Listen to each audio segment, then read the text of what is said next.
Okay, welcome everyone to the Bergman Forum, to a new season, spring 2021. And like last semester, we will be having a virtual Bergman Forum every 2 weeks using Zoom. And I've posted a link in the chat to the complete schedule for the semester. And just one announcement then, which is that on February the 18th, in 2 weeks' time, we'll be having a Alfred native, Alex Sitch, who hasn't lived in Alfred for a long time, but very interestingly, he was the first Westerner to go to the Chernobyl site, the site of the Chernobyl nuclear disaster, and report from there. And he will be talking about that. Chernobyl Unknown Unknowns is the title of his talk. Today, we're very pleased to have Cecilia Beach, Professor of French and renowned yoga teacher, who is going to be talking about her adventures as a yoga teacher in Rwanda. So take it away, Cecilia. Thank you, Amaris. So how, you may ask, did this French, wait, why isn't this working? Did this French teacher from the land of 10,000 lakes with 10 feet of snow end up teaching yoga in the land of 1,000 hills in the heart of Africa? So the answer begins with my previous sabbatical in 2011, when I completed a yoga teacher training at the Kripalu Center for Yoga and Health in Massachusetts. And the more I taught and practiced yoga, the more I became interested in the concept of karma yoga, or yoga service. I wasn't interested in a paid position at teaching yoga in a studio to lots of people wearing Lululemon, so much as volunteering and reaching out to underserved populations for whom the yoga studio is inaccessible for one reason or another. So in the fall of 2017, when I wrote my next sabbatical proposal, I mentioned the desire to take some time out from research and writing to do some service work in Haiti or Cameroon, for example, two Francophone countries where I had previously visited to do service trips. I was thinking of a spring break type trip. Several months later, my sabbatical plans had changed drastically. The catalyst for my change of plan was a breath, body, mind training at which I met Gretchen Steidl, the founder of a nonprofit in Rwanda called Global Grassroots that provides social mindful entrepreneurship training to women in Rwanda. The trainings include breath, body, mind as part of the tools for personal transformation. So breath, body, mind is an evidence-based therapeutic method developed by clinical psychiatrists, originally to work with their patients, Dr. Richard Brown and Dr. Patricia Gerbarg, involving gentle movements and voluntarily regulated breathing practices to treat conditions such as PTSD, anxiety disorder, and depression, and to generally improve the well-being of healthy people. I applied to volunteer at Global Grassroots in Rwanda, imagining, again, a 2-week trip to assist one of their trainings. Gretchen replied they weren't looking to take volunteers at the moment, but there was a new yoga center in Kigali, the capital of Rwanda, and that they were looking for a resident teacher for 3 months to a year. So after a brief hesitation, how would I finish my book? And who would look after the cats? I applied, stipulating that I could only stay for 3 months. A week later, it was decided I would be going to Rwanda for 3 months in the fall to live and teach at the Ituze Mindfulness and Yoga Center, returning in December to complete my real sabbatical work, the book. In May, Gretchen contacted me again, asking if I would be willing to co-teach a breath, body, mind training in Kigali in June with Global Grassroots staff, which of course I accepted. This gave me a chance to see what my living situation would be like ahead of time and to meet my future colleagues at the Ituze Center, where the training was actually taking place, and my colleagues were also taking the training. So I returned in August to co-facilitate another breath, body, mind training, this time with Dr. Brown, and stayed until December 1st, by which time I had decided to return in January, feeling that my work was not done there. And before I left in January to return to Rwanda, I had requested a leave of absence for the whole following year.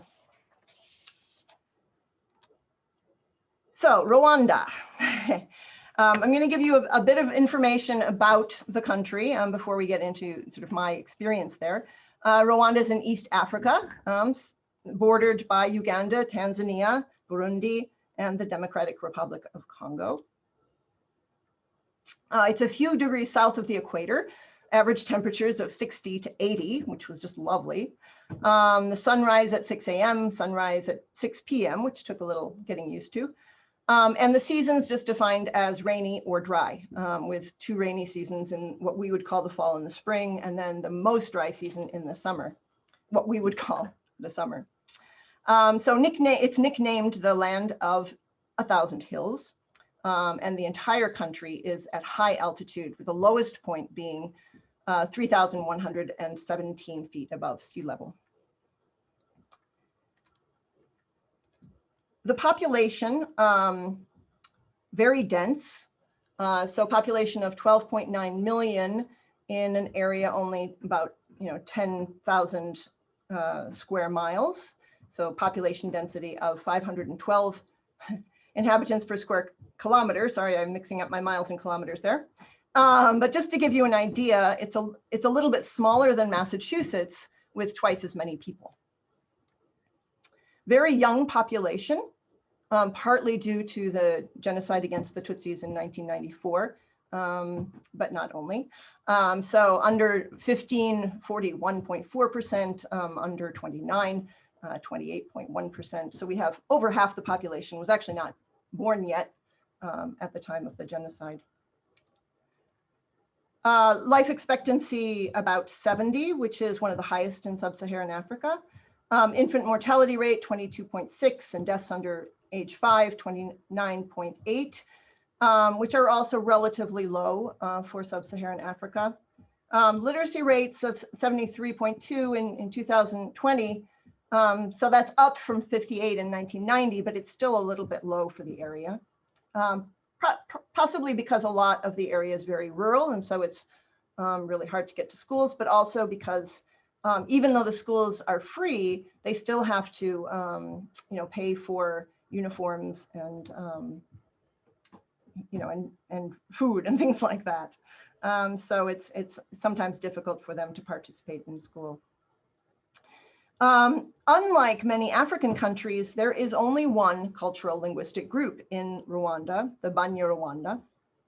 However, within this group, there are 3 subgroups: the Hutu, who make up 85% about, and the Tutsi, 14%, and the Twa, who are a pygmy group, only about 1%. Since the 1994 genocide against the Tutsi, there is a strong practice and policy of not distinguishing between these 3 groups. It is no longer indicated on the identity cards, and nobody talks about it. In fact, they will refuse to answer if you ask. Everybody is just Rwandan. But of course, everybody knows which side their neighbors or family members were on during the conflict, and there are still many people in prison for their part in the genocide. The official languages, there are actually 4 official languages. Kinyarwanda is the national language, and I took Kinyarwanda classes. It's extremely difficult to learn, even as a language teacher. English, French, and Swahili are other official languages. In 2008, the government changed the medium of education from French to English, partly due to the return of many exiles from English-speaking countries like Uganda, partly because the president was more Anglophone than Francophone, and partly because English is I hate to say it, more international language. Well, anyways, we won't go into that. So, so that's really interesting because everybody who was like over 30 and educated speaks French. I was able to speak French with them, and everybody under 30 and educated spoke English. Of course, a lot of the people I was teaching didn't speak either, so I had to work through a translator. Religion, 46.5% Catholic, 45% Protestant, a few other forms of Christianity, Seventh-day Adventists, Jehovah's Witnesses, about 4%, a very small minority of Islam, atheist, and African folk beliefs, so very strongly Catholic and Protestant.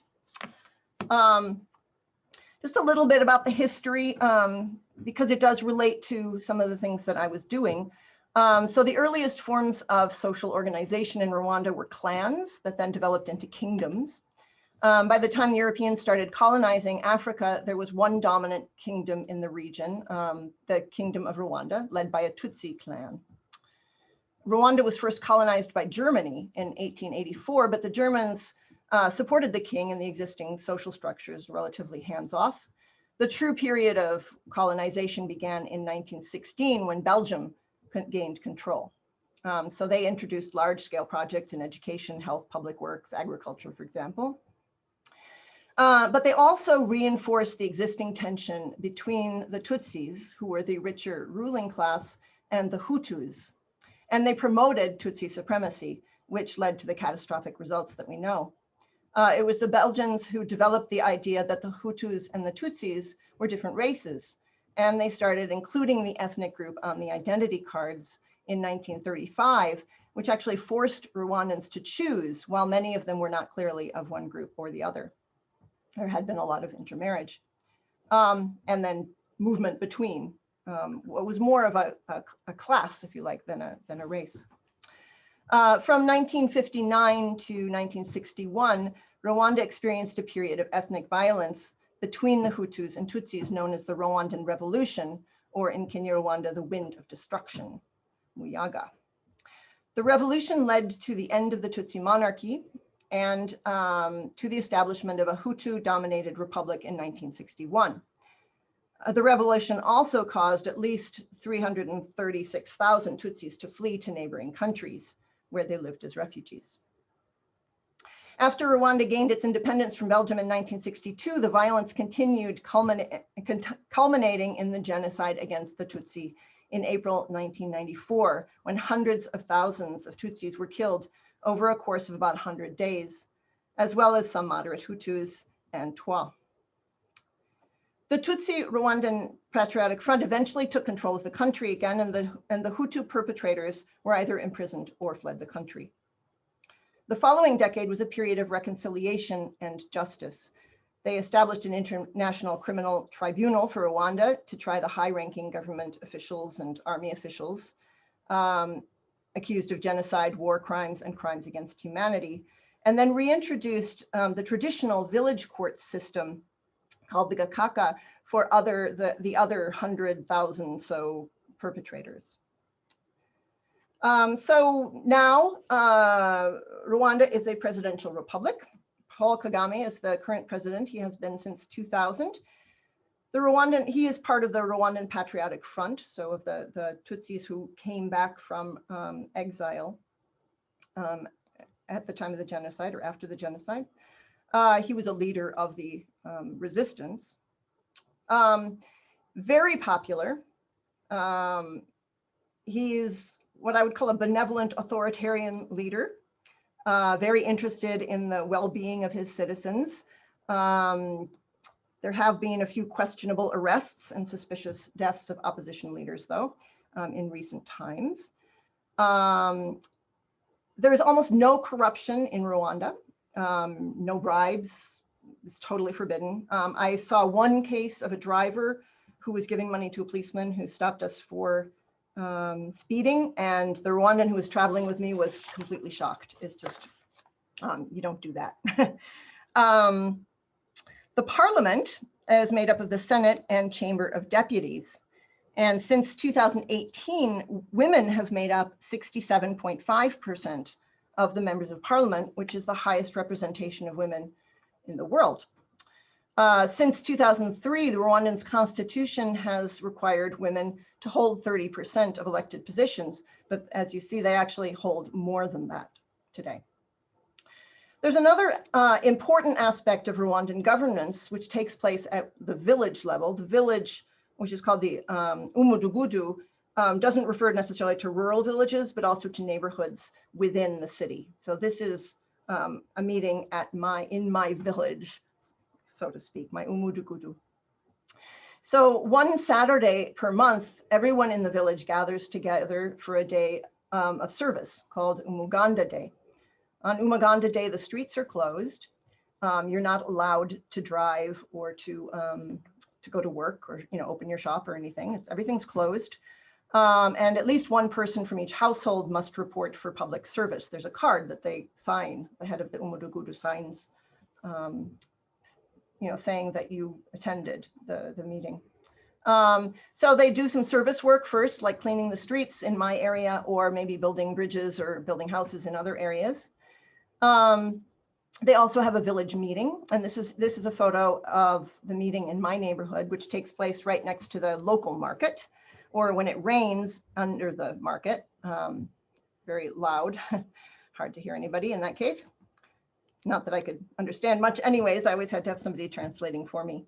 So the meeting serves partly to inform and educate villagers on a number of issues. At one meeting I attended, for example, they were discussing the problem of teenage pregnancy. They also serve as a local tribunal in which the head of the Umudugudu acts somewhat like a judge. At one meeting I went to, he brought two young men who were squatting an unfinished abandoned house into the circle of the villagers and publicly chastised them for getting drunk and causing a disturbance. At another meeting, he mediated between two women who, one of whom hadn't paid rent to the other. So each of them had to speak, and they called witnesses, and it went on for hours, and I ended up leaving before the whole thing got settled, so I'm not sure quite how it ended up.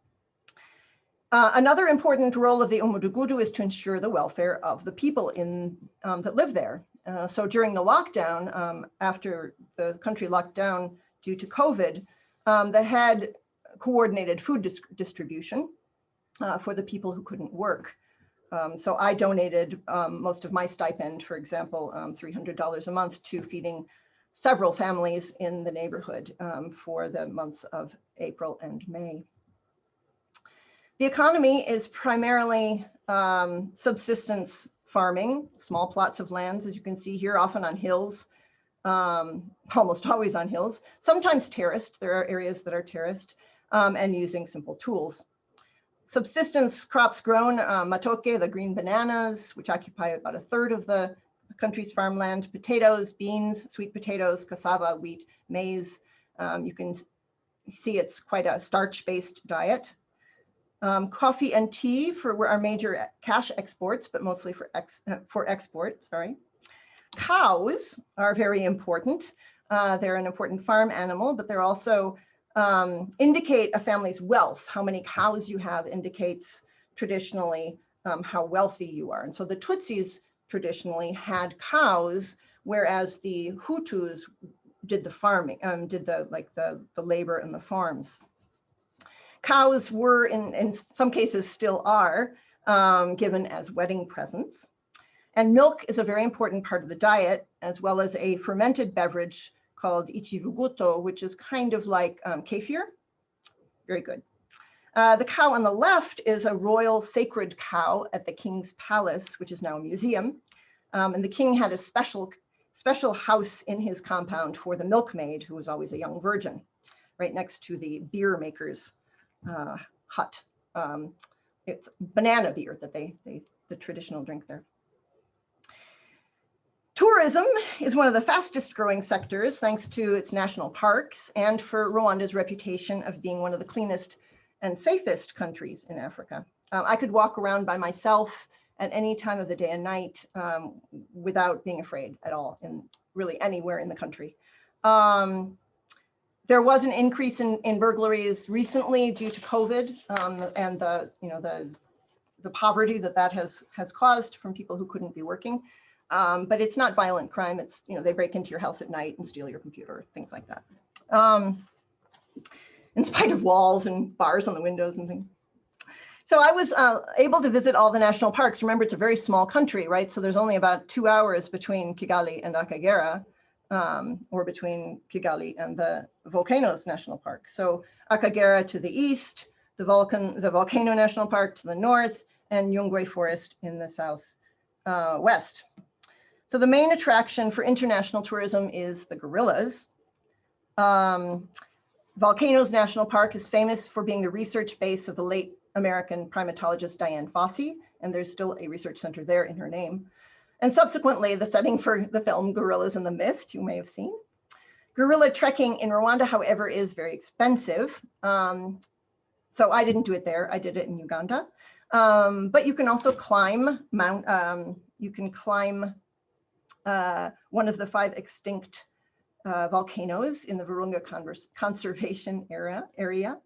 So I climbed Bisoke, which was much harder than I thought it was going to be due to the altitude. I almost gave up halfway, but finally ended up going all the way up. My friend Jada here carried my backpack halfway up and allowed me to finish, which was very exciting. I was about 30 years older than the rest of the people hiking with me, so I felt pretty good about it. So 3,711 meters. We also got to do some golden monkey trekking in the pouring rain, and it took us quite a long time to find them, but it was worth it in the end. So I did go to Uganda. My brother came to visit last March, right before COVID hit. He was very lucky. He left a week before the lockdown. Might have gotten stuck there. So we got to see this lovely family of gorillas taking their postprandial naps. Nyungwe National Forest is a primitive rainforest, vast primitive rainforest with an amazing biodiversity. 13 different primate species, which is about 25% of Africa's total, 275 bird species, et cetera, et cetera. So the most popular activities here are hiking, the canopy walk. So this is me to the right and my colleague Aline, with whom I taught yoga, to the left. We're way up there above the trees. You look down and it looks like broccoli. It's kind of funny. And then chimpanzee trekking, which we also did. And the areas around Nyungwe are gorgeous. I particularly like this area where it was tea plantations. I also visited a tea factory, which was interesting. And then to the north of Nyungwe is Lake Kivu, which is the largest lake in this area. So lots of fish, tourism primarily. I went to a yoga retreat at this lovely resort, and boat trips out to islands where you can see monkeys or bats. I was going to play you a video of this bat island, but I thought it might trigger people if they didn't like bats too much. Akagera National Park is the wildlife park. So this is, it's not as big or as impressive as some of the more famous safari destinations in Eastern Africa, but you can still see the big 5, the elephants, black rhinos, lions, leopards, and African buffalo in this park. And it's only a couple hours from Kigali. So for me, it was just absolutely amazing. Just show you a few pictures here. Even if you've seen them 100 times in a zoo or on on the TV, it's just not the same when you're just driving around. And the driving was also an adventure in itself, which we could get into another time, but I was driving through the park, and that was, yeah.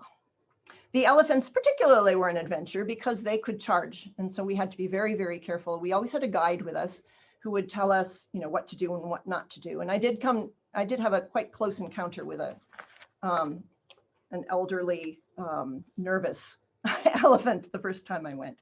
But this time we just got to see this beautiful family walking. I mean, we're literally like, I'm taking a picture of this from the car. We're so close. It's just amazing.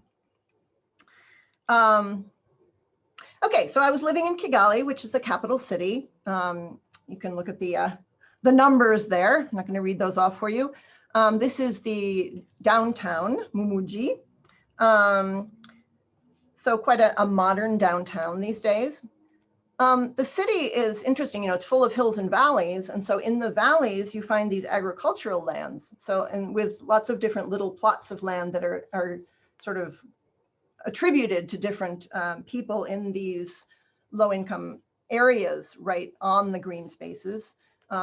These areas, no running water, sometimes not electricity.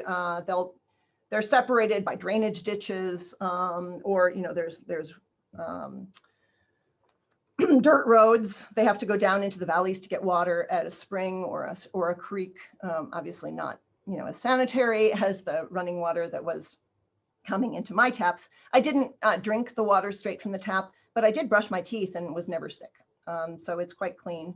The people who live there drink it longer term. As you go up the hill, the houses get bigger, the streets start getting paved. And then when you get to the very top of the hill, you see there's the big buildings. These are actually, there's the blue building, there's actually a university in both of those buildings. Again, so this is my neighborhood. The round thing in the back is the convention center. The green space was right opposite the Ituze Center. And again, you see sort of that little village down there between the green space and the buildings, the larger buildings up higher on the hills. Part of that is also mosquitoes. So the down lower, it's wetter, and so there's more mosquitoes.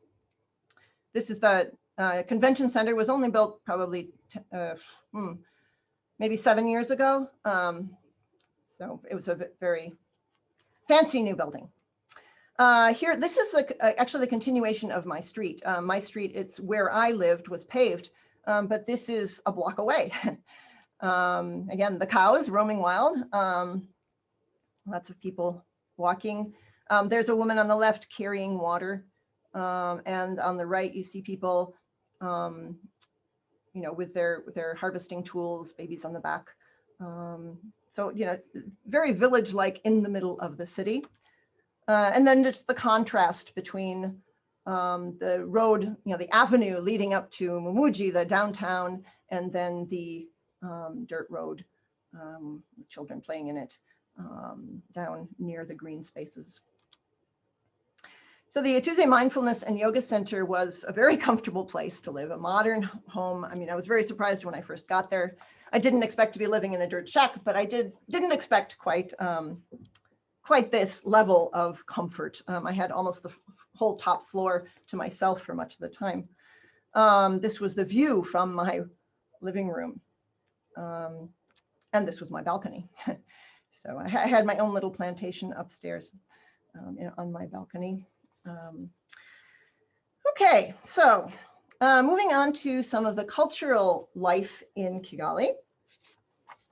So it's a really international city, capital of Rwanda. It has lots and lots of NGOs. I think NGOs really like Rwanda because they actually get things done with the money.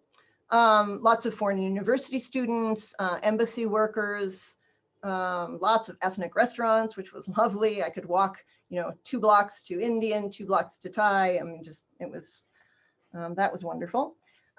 It's not a really vibrant city like some other capitals of African cities. The Rwandans are actually very reserved and very quiet compared to a lot of their neighbors. But there were quite a lot of concerts of different styles, lots of dance performances. So this is some of the traditional dancing. Quite a lot of art galleries and quite a bit of photography too going on. So in my first, the fall there, I was attending films at there was a Wednesday night film series at the Kwetu Film Institute. And I got invited to attend the African Movie Academy Awards with the director and founder of the Film Institute. And so I got to sit up front with all the VIPs and with actors and actresses and things, and walk down the red carpet. So that was kind of fun.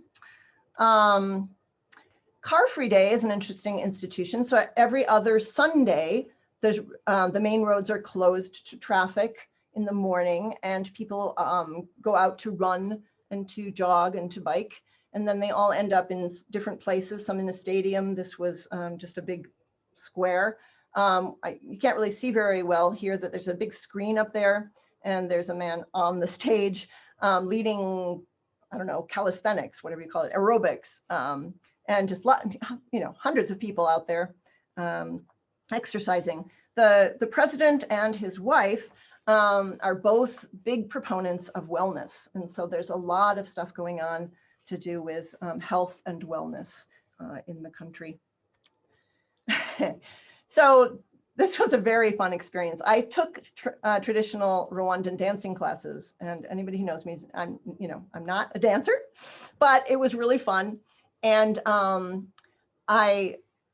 after only 3 classes, I was invited by my teacher, who's the one that's not being pointed to in the picture on the right, asked me if I would be willing to participate in a music video with Clarisse Kalisara, who is a star of Rwandan music scene. She had been asked to do a video for the Rwandan Tourist Bureau that's about like welcoming foreigners to Rwanda, or muzungus, which is what they call us, which technically means travelers, but usually refers to white people. And so me and 2 other women of her students got to participate in this music video along with professional Rwandan dancers. And so that was really probably the most interesting cultural experience of my time there. I also got fried. We were outside the whole day, and I didn't realize that was going to happen. Anyway, you can see that on YouTube if you'd like. It was the music I was playing before we started, but that was too loud, so we couldn't talk over it. So if you want to go check it out on YouTube, Clarisse Kalisara, and the song is called Sangwa Rwanda. Or if we have time at the end and you really want to see it, I guess I can play it for you and be really embarrassed. Oh, and those were the traditional, these are the traditional dress. So this is the kind of dress you would wear to like a wedding or any sort of important event, sort of draped style. So every year in April, they have the genocide commemoration. Very, very important event. They did not have it last year because of COVID, unfortunately, but they have had it every year since the genocide. The big event takes place in the stadium. So everybody walks from the parliament to the stadium, and then they have dance and speeches and music and then a candle lighting ceremony, which was very, very moving. I don't know if you can tell, but these people are very young, and the sort of theme of the commemoration this year was about hope and the future and youth. So it was a very more sort of positive, forward-looking message this year. I mean, last year. This was a performance, a dance theater music performance that took place on an outdoor stage at the Kigali Genocide Memorial Museum called Kwibuka 25. Kwibuka means remembering, and 25 refers to the generation 25, which are the children of the genocide. So people who were children at the time of the genocide. And the performance was about all the different types of experiences that those children might have had. So either growing up as victims, as orphans, as children of perpetrators, of children of rape, all the different traumatic experiences of the genocide and what it means to live with that today. So incredibly creative, amazing performance. So my work. So I went over as a yoga and meditation teacher. I didn't expect breath, body, mind to be as important as it ended up being. So a lot of my work was at the studio, or the yoga center itself, teaching yoga, mindfulness, and breath, body, mind, mostly to expats and middle-class Rwandans. But as I said at the beginning, I'm primarily interested in, I am primarily interested in teaching to people who don't have access to the yoga studio. So I'm just going to go through some of the outreach programs that we developed while I was there. Les Enfants de Dieu is a center for the rehabilitation of street boys between 12 years old and like 18. Many kids come through this program. It's a very successful program. A lot to do with personal development so that they can reintegrate the society. The Comfort School was a primary school, again, for vulnerable youths. So some street kids, former street kids, some orphans, and just some from very poor families. And so we taught outside, either on the grass or on this parking area, in the hot sun. We taught this man here in this picture is my colleague Joseph. So he taught the little guys and I taught the 4th, 5th, 6th graders. I had never taught children before, so this was very interesting for me, let's say. It was wonderful, but it was a lot of work. I really, high learning curve for me. They were so energetic, just bouncing off the walls all the time. So it was very different from a usual yoga class, and very hot.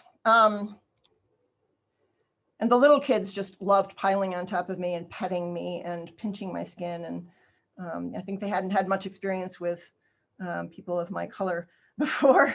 And so they were very interested and needed a lot of cuddling. So it was wonderful. This was after I was teaching inside because it was raining, and this was my group of 5th graders who were the most rambunctious group of all. And just running around and hitting each other all the time. And thanks to some breathing techniques, I was able to get them to calm down and sleep, or at least rest. And so very endearing moment. Talking Through Art was one of the first places I went. This was a center for disabled, mostly women, but some men, who learn to do traditional basket weaving so that they have a way of making money and not having to be on the streets begging. So a lot of them had been on the streets before that. So when I first went there, I thought I was going to be doing chair yoga, really gentle, but actually they wanted to do the whole thing. And so we did everything. And they just adapted according to what ability they had. So it was really amazing. And we had a ton of fun. We danced and we sang, and we all ate lunch together. Food is communal in Rwanda. You don't eat alone. And so eating with students was often a part of the process. We were often invited to stay for lunch wherever we went. This was an artwork that I bought from Jeanne, was the one who made it. And so she made this with one arm. And it's now hanging in my house in Belmont. We taught some breath, body, mind classes for rural health workers. So they work out in the villages, helping people, with HIV, or probably today with COVID. It's quite a stressful job, lots of depression, issues with poverty and trauma. In the left-hand picture, that's actually at the Ituze Center. So that's our bigger classroom at the Ituze Center. And Dr. Brown was actually teaching that class. And then on the right was us teaching actually in their village, doing a sort of a sharing exercise. And you'll notice they're not wearing yoga pants, right? They're wearing their traditional dress. And that's a good thing about BBM. You can do it dressed in any way, anywhere. We taught also the staff at the Kigali Genocide Museum before the commemoration period in 2019. Very stressful job working at the museum. Most of them are genocide survivors themselves, so often triggered, having to deal with people who get triggered when they come to the museum. So the breath, body, mind was really useful for them. 2 universities. This is a university for women. And this is the African Leadership University, which brings students from all over Eastern and Southern Africa. Really interesting to meet people from all over the place. And this was my big project. So this was teaching in, again, breath, body, mind in homes for elderly genocide survivors. In Rwanda, they had, over the previous 5 years, established 4 of these homes in 4 different regions, so Bugesera, Nyanza, Huye, and Rusizi. And so we went to these homes, we went to the closer ones, and I say close, I mean Huye is about 4 hours away. Nyanza, about 2 hours. Bugesera was a little closer. We must have been up closer to that diamond there, or the triangle up there. So those we went to once a week, and then we went to Rusizi once a month for 2 days, and we taught them breath, body, mind. We weren't allowed to take any pictures, so these are not my pictures, but these were the people. So these are the faces I got to see and work with. So it was a big mix. It was everybody, they could be from 65 to 103 in a wheelchair or perfectly, physically able, some blind, some deaf, some, severe PTSD with dissociation. But, it was just an amazing experience being able to reach out to connect with every single one of these people. Very draining because of, trying to touch. I don't mean physically touch, but also there was a lot of physical touch, a lot of hugging, but just to connect with everybody in some way, every class. We adapted our practice for the population, so we did a lot of things that would be really good for elders, like joint mobility and balancing and things like that. And we included a lot of music and dance. They loved to dance, so we usually danced before and after class. And some people who wouldn't even do the practice, ended up dancing at the end. So, and some of my fond memories were just going up to some, like a 104-year-old woman in a wheelchair and just taking her hands and dancing to the music and just seeing her face just light up, with joy. So anyway, this was an absolutely amazing experience. Amy Button and Michelle Jacques Lenard helped me with some of this data because we did a PTSD assessment before we started and then after 6 months. And fortunately, the results were very positive. We only got to do the assessment at the end at 3 of the centers because it was when COVID hit. But you can see that of these 3 centers, the mean difference between when we started and after 6 months was 10.41, which is significant in this PTSD scale, the PCL-17. Just another thing, to me, this kind of spoke to me. It's probably not scientific, but before we started the program, 30% of the residents scored over 50 on the test, indicating severe PTSD. And after 6 months, that number went down to 9%. So from 30% to 9% over 50, and from 13% who scored over 60 before we started, which is extremely high. And that went down to 1% at the end. So we saw, a really incredibly, a lot of differences.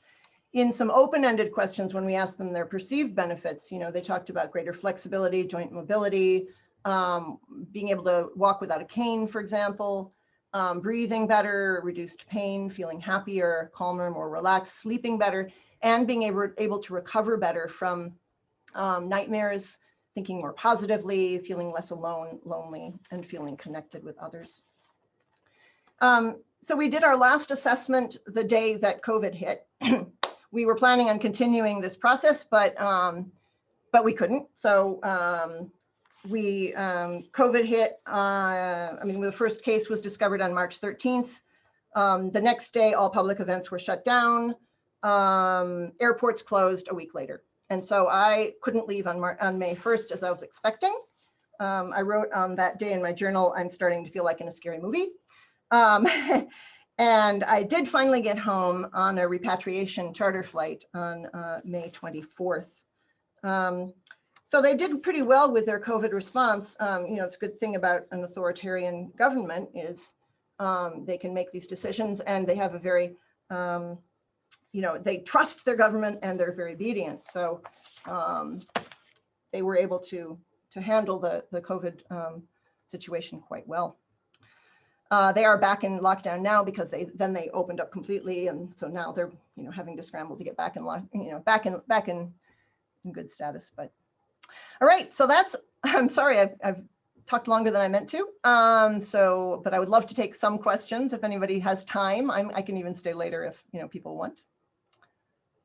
And I don't know how to get to the chat. Thank you, Cecilia. There was one question in the chat that I'll read from Sherman, who said, "You said Rwanda is dense but also largely rural. Can you talk a bit about dense rurality?" It's funny because it's very dense, but it doesn't appear dense.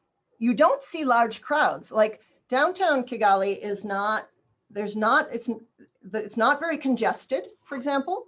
There's more and more cars. It's going to be congested at some point.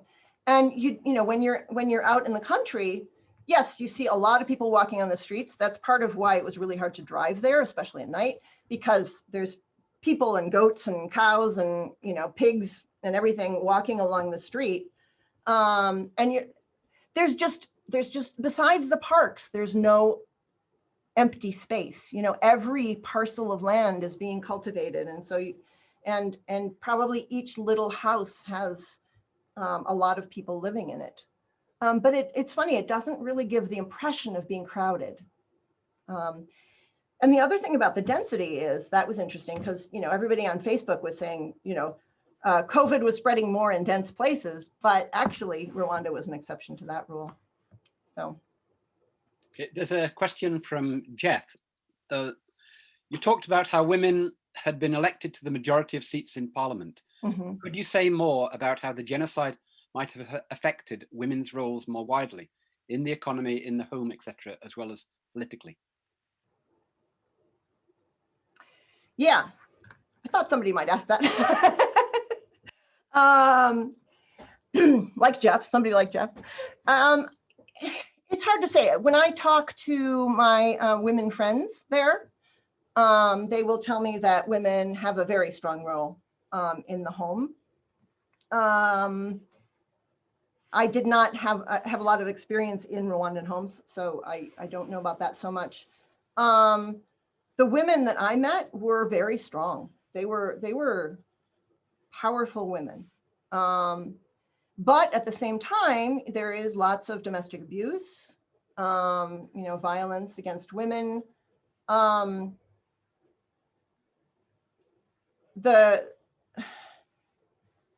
think part of it is, I think there's a whole new generation. Most of the women I met were younger. One of the things that struck me right away was there weren't all that many people my age, just because of the genocide, which was really sad. And so I usually hung out with a lot of younger people. Also, a lot of the the development workers were all young. So the foreigners tended to be younger too. And so maybe that in the new generation, there's a sense of empowerment for women that might not have existed pre-genocide. But yeah, in general, people tend to think that women do have definitely a say in the meetings. So the head of our Umudugudu was a man, but the women would definitely stand up and speak, and they were respected.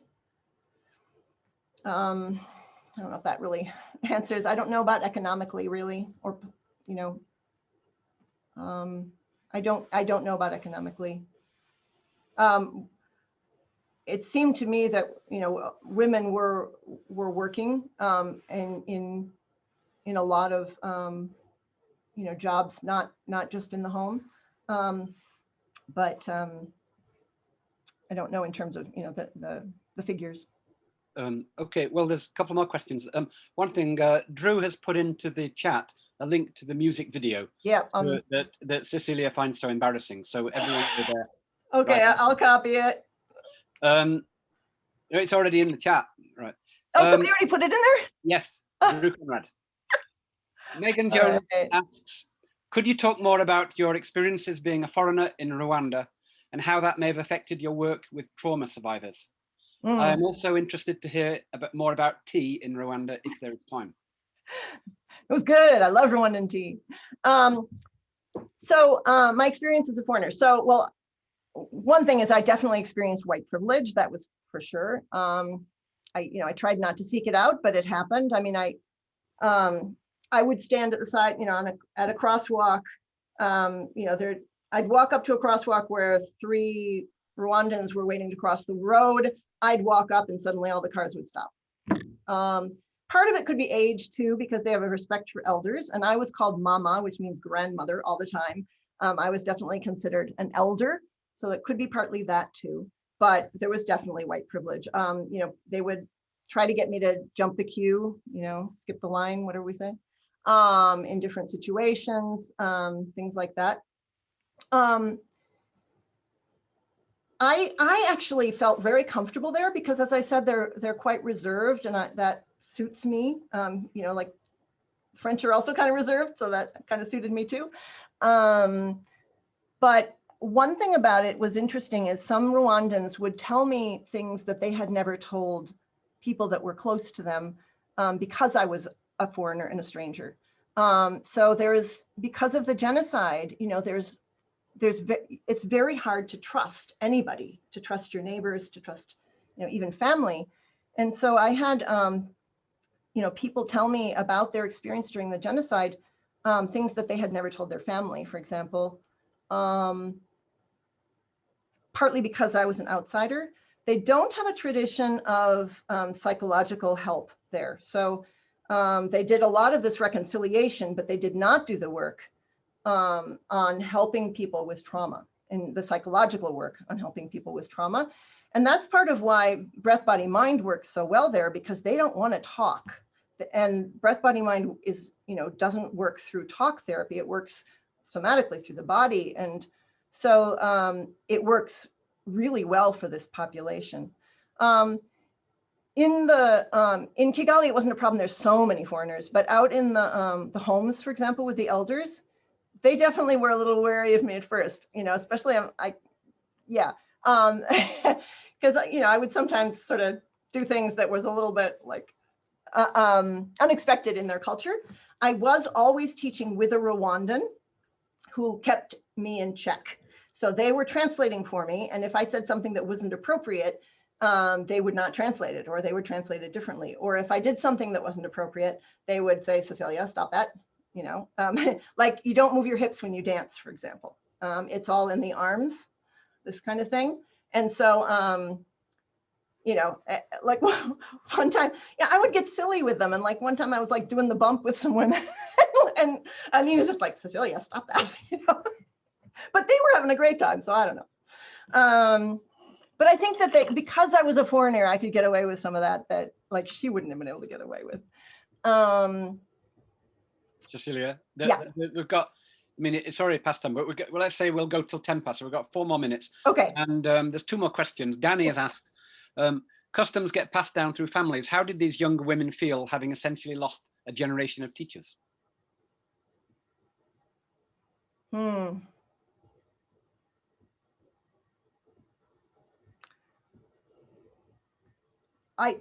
Yeah. I don't know how to answer that, Danny.